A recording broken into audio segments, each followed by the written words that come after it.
क्या कंक्लूजन निकाला जाए, पेपर में स्ट्रैटेजी क्या हो, ईटीवाई वाले स्टूडेंट्स किस तरीके की स्ट्रैटेजी बनाए, पर्टिकुलरली फिजिक्स पेपर के लिए। आपने अपनी एक रैंक के लिए पढ़ाई करना चालू करी है और अभी तक नहीं करी है, तो अब आज घर जाकर मेरे हिसाब से आप अब सेल्फ एनालिसिस करना चालू करेंगे and with in 15 days you might be knowing yourself, your yielding factor, आप कितना स्कोर कर लेते हैं और आप किस पर्टिकुलर ब्रांच के लिए, किस इंस्टीट्यूट के लिए जाना चाहते हैं, अपने आप को जानकर आप एनालिसिस करेंगे। और अब आप जानना चाहेंगे कि आखिर फिजिक्स में कौन से चैप्टर्स को किस ऑर्डर में पढ़ा जाए, किन को स्ट्रॉन्ग बनाया जाए। तो इस पेपर का फाइनल वर्डिक्ट क्या है, ये पेपर आपसे क्या कहना चाहता है। एक चीज और कई बच्चे जानना चाहते हैं कि आखिर 11th-12th क्लास का जो वेटेज है वो किस प्रकार का रहा, तो इस चीज को भी अपन देख लेते हैं। फिजिक्स में जनरली पाया गया है कि 11-12% का वेटेज करीब करीब 50% के आसपास रहता है, इनमें बहुत बड़ा डिफरेंस नहीं आता। इस साल मैकेनिक्स ने एक्सेप्शनली हाई परसेंटेज दिखाया, तो उस हिसाब से आप पाएंगे कि 11th क्लास का जो वेटेज रहा दैट इज 55.8%, 12th क्लास का जो वेटेज रहा है that is 44.1%। In most of the years अगर हम पिछले सालों का एवरेज लें तो ये 50% के आसपास ही रहता है। फिजिक्स में एक सिमेट्री देखी गई है और इस हिसाब से ईटीवाई वाले भी रिलैक्स नहीं हो सकते, आईओवाई वाले भी नहीं हो सकते और ईओवाई वाले तो बिल्कुल नहीं हो सकते, that's their golden chance. Okay, और इसी चीज को आगे सब्सटेंशिएट करने के लिए आईओवाई वालों के लिए एक वर्डिक्ट देना चाहूंगा, एक बात बताना चाहूंगा। अब उतना समय नहीं है आपके पास कि आप फिर से मैकेनिक्स के बारे में जो पता चला तो अपन बिल्कुल शुरू से शुरुआत करके पढ़ें, क्योंकि आपके पास में कई सारे प्रेशर्स हैं। पहली चीज जो आप अभी पढ़ाई कर रहे हैं उसको प्रॉपरली आपको करना है, ठीक है। तो इसीलिए सबसे पहले 12th क्लास के जो सेक्शंस हैं that includes electricity, optics and modern physics, सबसे ज्यादा इन सेक्शंस पर कंसंट्रेट करिए। आपकी प्रायोरिटी अभी सबसे पहले 12th क्लास के फिजिक्स के जो सेक्शंस हैं इनकी तरफ होना चाहिए। आप और कुछ ना सोचें, अभी सबसे पहले इनमें सब्सटेंशिएट होने की कोशिश करें, स्ट्रांग होने की कोशिश करें, तब जाकर आपका एक प्रॉपर प्लेटफॉर्म बन पाएगा, आप वहां पर अपनी फाइट लड़ पाओगे। और इन तीनों का ही अगर हम जोड़ कर दें, एक बार बैक वापस से जाना चाहूंगा, एक और पीछे लीजिए, आप इन्हीं चीजों को अगर एडअप कर दें तो electricity, magnetism, modern physics and optics, ठीक है, इन तीनों सेक्शंस को अगर आप जोड़ लेते हैं तो ये आराम से आपका करीब 50% के आसपास पहुंच रहा है। और अभी अभी आपने नोटिस किया था कि अगर आप 50% के आसपास स्कोर करते हैं तो आपकी 1800 के आसपास रैंक आती है। तो केवल अगर आप 12th, मैं यहां पर फिर से एक चीज बोलना चाहूंगा, प्लीज ये कंक्लूजन नहीं निकालें कि फिजिक्स के पेपर के थ्रू 1800 रैंक आ जाएगी। आपको केमिस्ट्री और मैथ्स के बारे में सर लोग आगे बताने वाले हैं। तो फिजिक्स के हिसाब से अगर देखा जाए तो आईओवाई वाले स्टूडेंट्स अगर 12th क्लास के पोर्शंस को ही सबसे पहले स्ट्रॉन्ग करें, 11th में अगर आप केयरफुल नहीं रहे प्रॉपर्ली, जैसा आप चाहते थे उस प्रकार की प्रिपरेशन नहीं कर पाए, तो आपको अभी सबसे पहले 12th क्लास का जो पोर्शन है, एक बार और आगे बढ़ जाए, 12th क्लास का जो पोर्शन है electricity, optics and modern physics, इसको पूरा करिए। इसके बाद में if you really want to score high, you want to cross 70% barrier, आप उसके बियॉन्ड जाना चाहते हैं, तो अब आपकी स्ट्रेटेजी क्या होना चाहिए वो बोलना चाहूंगा। 11th क्लास की यूनिट्स जो हैं, GPM, heat, mechanics, waves and oscillation, इनमें से कोई भी 2 यूनिट लीजिए एक्सेप्ट मैकेनिक्स, क्योंकि मैकेनिक्स इटसेल्फ 2 यूनिट से भी बड़ा है। तो आप GPM, heat, mechanics, waves and oscillation, upon mechanics को हटाएं तो GPM, heat, waves and oscillation, इनमें से कोई भी 2 यूनिट्स को चूज कर लीजिए और इनको परफेक्ट करने की कोशिश करिए। इनमें जिसमें भी आपका फ्लेयर है, जिसमें भी आपका कंफर्ट लेवल है, सर ने अभी एक बात पर आपका स्ट्रेस लाया था, वो ये कि आपको जेई की प्रिपरेशन में स्पून फीडिंग की आदत नहीं डालनी है कि जब टीचर बताएगा तभी हम करेंगे। ऑल्दो आईओवाई जो स्टूडेंट्स हैं वो एक बार 11th क्लास के पोर्शन को पढ़ चुके हैं, but you can make your own schedule और इनमें से आप कुछ सेक्शंस को प्रिपेयर करना चालू करें। 11th क्लास के कोई भी आप 2 ले लें। जो लोग मैकेनिक्स में अच्छा होल्ड रखते हैं, आईओवाई में जो अभी हैं और मैकेनिक्स में अच्छा होल्ड रखते हैं, वो सबसे पहले फिर मैकेनिक्स को ही प्रिपेयर करें और उसके बाद में इनमें से कोई एक और यूनिट को ले सकते हो, अदरवाइज आप इनमें से करें। एक चीज और बोलना चाहूंगा, एक बहुत बड़ी गलती जो आईओवाई स्टूडेंट्स लोग कई बार कर लेते हैं, इलेक्ट्रिसिटी हुआ, इवन मॉडर्न फिजिक्स हुआ, ऑप्टिक्स हुआ, इनमें भी कई सारी सब यूनिट्स हैं। इलेक्ट्रिसिटी की तो मैंने आपको ओपनली बताई थी, इवन ऑप्टिक्स में भी आप refraction, reflection, curve surfaces, plane surfaces, उसके बाद में वेव ऑप्टिक्स वगैरह आप देखते हैं। मॉडर्न फिजिक्स में भी there are many sections. Electricity में EMI तक, AC तक, electrostatics, capacitance, current electricity, MEC वगैरह। किसी भी बीच के चैप्टर को मत छोड़िए, किसी भी बीच के चैप्टर को मत छोड़िए, ये किलिंग हो सकता है आपकी। अगर आपने इलेक्ट्रिसिटी का जो वेटेज देखा था अभी 20.8% के आसपास था, अगर आप बीच की एक भी यूनिट को छोड़ रहे हैं, एक सेक्शन को छोड़ रहे हैं, तो आप ये मत सोचिए कि आप केवल 4-5% अपना कम कर लेंगे। नहीं, हो सकता है आपको इस सेक्शन में से कुछ भी हाथ न लगे, हो सकता है वो कॉम्प्रहेंशन में क्वेश्चन आ जाए और उसमें कैपेसिटेंस का कुछ लेना देना है, आपने कैपेसिटेंस को छोड़ रखा है, आपने इलेक्ट्रोस्टैटिक्स पढ़ा, उसके बाद में करंट से आपने रीजॉइन किया, आपने एसी तक कर लिया, बट आपका कैपेसिटेंस सेक्शन वीक है। अब पेपर जब आएगा, अनलकीली उस साल कॉम्प्रहेंशन में वो क्वेश्चन अटक गया, बिगेस्ट वेटेज वही रखता है, आपने कुछ रीडिंग करी, उससे रिलेटेड आपने वहां से डेटा रिट्रीव किया, बट वो आपसे कैपेसिटेंस की बेसिक नॉलेज रिक्वायर कर रहा था, आपको नहीं है, आपका पूरा सेक्शन गया। आपकी इलेक्ट्रिसिटी के साथ वाले भी जो सपोर्टिव चैप्टर्स थे वो भी आपकी कोई मदद नहीं कर पाई, यो कौन। और गलती से अगर निगेटिव मार्क्स वाले सेक्शन में आ गया तो आप वहां एक्सपेरिमेंट करने लायक भी नहीं रहते कि आप कुछ करके आ जाए। It's all gone and we always avoid flukes, तो लगाना ही नहीं चाहिए, ठीक है। तो इस हिसाब से आप इलेक्ट्रिसिटी टिल एसी को एक ही यूनिट माने। आप इवन ऑप्टिक्स भी पढ़ रहे हैं तो आप पूरे को स्वीप करिए, किसी भी एक बीच के सेक्शन को मत छोड़िए, it can be dangerous at that time. Similarly modern physics पूरे को एक साथ करिए। सो फाइनल वर्डिक्ट जो IOI का आता है वो ये आता है, electricity, optics, modern physics your first goal. सबसे पहले ये अचीव करना ही पड़ेगा, इसके पहले कुछ और मत सोचिए। साथ में आप कोई भी 2 यूनिट्स सेकंड सेक्शन में जो लिखा हुआ है, इनमें से कोई भी 2 यूनिट्स एक्सेप्ट मैकेनिक्स, अगर आप मैकेनिक्स ले रहे हैं तो आप अकेले मैकेनिक्स के थ्रू एंटर कर सकते हैं और फिर इसी ऑर्डर में आगे बढ़ते जाएं। पर कम से कम आपको इतना करना पड़ेगा, यहां पर आपकी 1000 के अंदर रैंक इंश्योर हो जाती है, जैसे आप सेकंड पॉइंट को अचीव कर लेते हो जाती है। पर again conditions apply.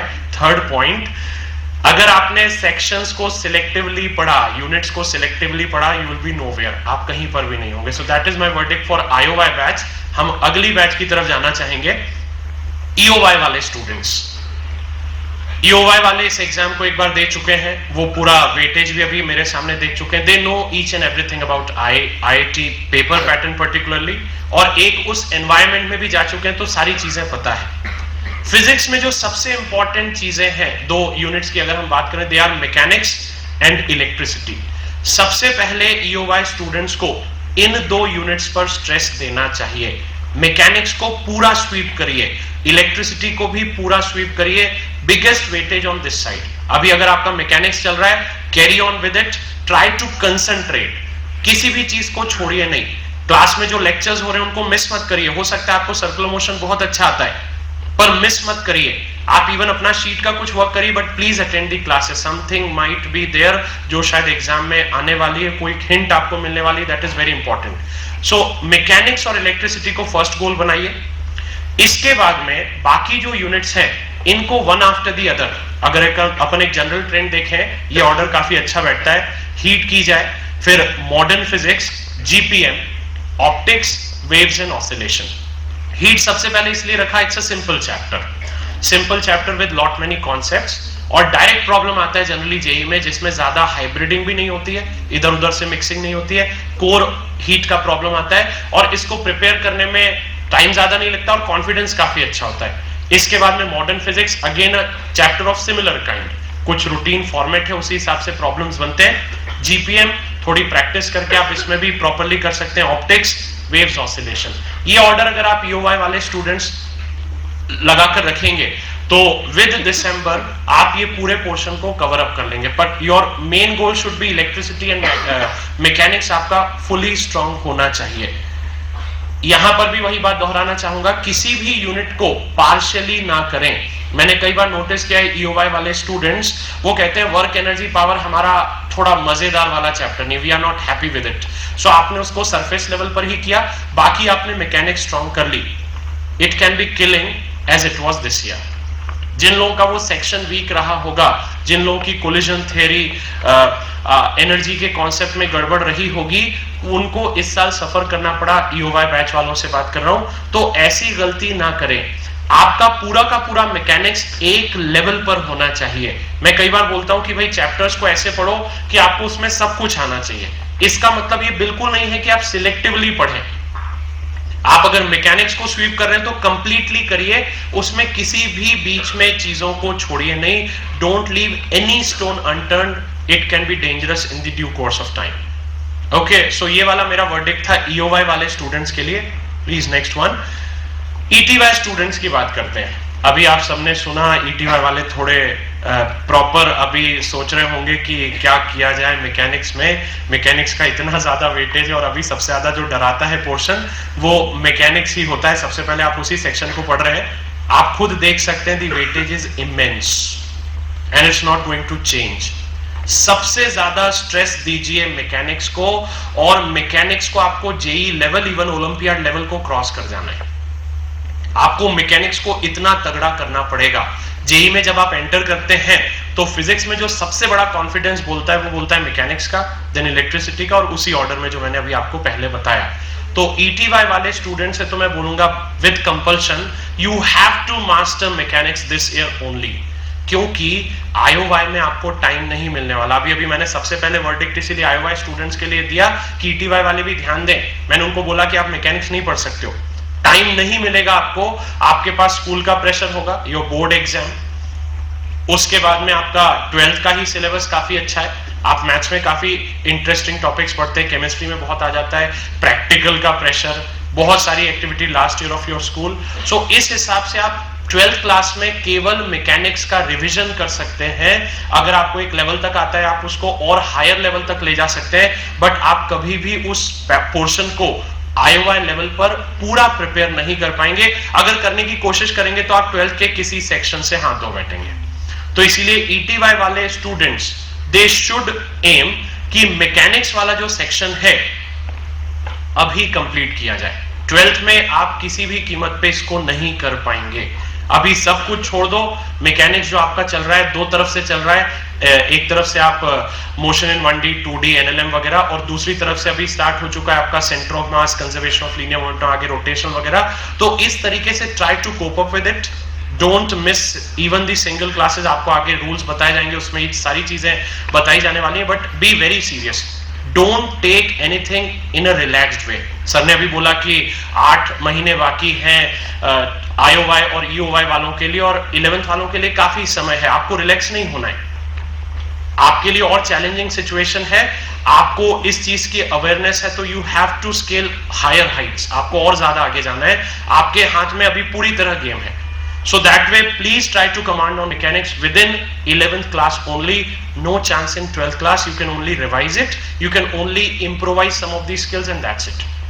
Moving on, remaining units जो हैं like GPM, heat and waves, इनको आप 11th क्लास में अगर कर रहे हैं, करेंगे ही ऑब्वियसली, हम लोग पढ़ेंगे, कम से कम आपको स्कूल लेवल तक तो करना ही है। एक ट्रेंड जनरली देखा जाता है ईटीवाई स्टूडेंट्स में कि स्कूल में हाफ ईयरली आई तो आपने क्लासेस मिस करना चालू कर दिया, आप थोड़े रिलैक्स्ड हो गए। अभी इवन यूनिट टेस्ट है तो आप थोड़े से पार्शियल हो जाते कि नहीं, मेरा यूनिट टेस्ट में अभी तक की रैंक मेरी बड़ी अच्छी आ रही, तो I have to go over there only.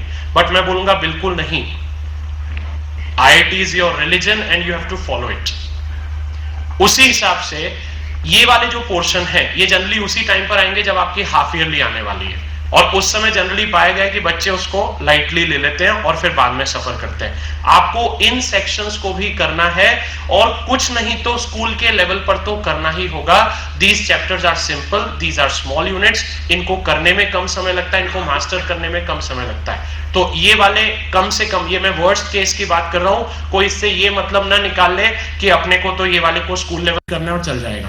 आप जितना ज्यादा करेंगे आपको उतना आगे आनंद मिलने वाला है। So that way okay, minimum GPM heat and waves at least up to school level. एक चीज और, ETY में जब हम होते हैं हमारे ऊपर लोड नहीं होता। IOI वालों से पूछो, EOI वालों से पूछो, होता है कि नहीं? है ना, काफी ज्यादा 11th का भी रिवाइज करना है, 12th का भी पढ़ना है, स्कूल भी है, सब कुछ बहुत सारे प्रेशर आ जाते हैं। ईटीवाई में हम काफी इनिशियल डेज में रिलैक्स्ड होते हैं और इस समय एक बड़ी गलती ये कर लेते हैं कि फिजिक्स की कुल कितनी किताबें आती हैं, कितनी लिखी गई हैं आज तक, ठीक है, let me make a library in my home. Okay, maths में कितनी बुक्स आती हैं, कौन कौन से राइटर्स हैं। ओके, कई बार आप हम लोगों के पास आकर बुक्स की लिस्ट बनवाते हो एंड घर पे बढ़िया सी लाइब्रेरी बना ली, सारे राइटर्स सब अरिहंत जितना आता है, even foreign writers, Resnick Halliday, सब कुछ है आपके पास, ठीक है। मैं यहां पर एक चीज बोलना चाहूंगा, कभी भी मल्टीपल मटेरियल्स पर बिलीव मत करिए, इट्स वेरी डेंजरस। सबसे बड़ी गलती क्या होती है मैं आपको बताता हूं। हमने फिजिक्स का एक एग्जांपल लेता हूं, आपके पास में स्कूल लेवल पर एक एबीसी कॉम्प्रिहेंसिव टाइप की बुक कुछ तो होती है, स्कूल वाले रेफर करते हैं, एनसीईआरटी की बुक होती है, यहाँ पे हम लोग एचसी वर्मा के बारे में बोलते हैं, आप अपनी तरफ से भी 2-4 ले लेते हो, कई आपको सलाहें मिलती हैं सीनियर्स की, ये बुक तो होना ही चाहिए, वो भी आपके पास होती है। फिर एक दो आप मार्केट जाते हो तो कुछ का कवर वगैरह अच्छा दिखता है कि कितनी बढ़िया प्रिंटिंग है, तो इस किताब को भी मैं ले लूं। और ऐसा करते करते आपके पास में, मतलब आपने जब ज्वाइन किया अप्रैल में, तो जब स्कूल स्टार्ट हो रहे तब तक आपके पास करीब 5-7 किताबें आ चुकी हैं और अब घर वाले भी प्रेशराइज कर रहे, सब करो, आपको सब कुछ करना पड़ेगा। और आप करते कैसे, आपने एचसी वर्मा लिया, आपको कुछ क्वेश्चन करने को दिया, आपने करे, जितने आपसे बने आपने कर लिए, बाकी छोड़ दिए।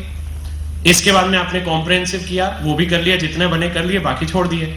एनसीईआरटी बुक में से किया, रीडिंग किसी में से लगाई नहीं लगाई, एक पैराग्राफ रेस्निक हेलिडे का पढ़ लिया, एक कॉम्प्रिहेंसिव का पढ़ लिया, एक एचसीबी में से पढ़ लिया, उसके बाद में डीसी पांडे भी कुछ कर लिया, ठीक है। इस हिसाब से आप करते हैं तो आपने किसी भी एक बुक को प्रॉपरली मास्टर नहीं किया और आपने सबका कर लिया और एक इल्यूजन डेवलप कर लिया कि I have done so many books, you have a big collar there, oh my god, I have done 5 books in physics in motion in 1D, I have to be very good। जब test हुआ तो कहीं नहीं पता चला, ठीक है। सबसे बड़ी गलती क्या करी, आप एक ही किताब को करते, रीडिंग प्रॉपरली करते, लाइक एचसीवी, आपने पूरा प्रॉपरली चैप्टर को समझा, उसकी रीडिंग लगाई, सारे सॉल्व प्रॉब्लम, सारे इन बिटवीन सेक्शन जो क्वेश्चंस होते वो लगाए, उसके बाद में short answer type, objective 1, objective 2 exercise पूरी कर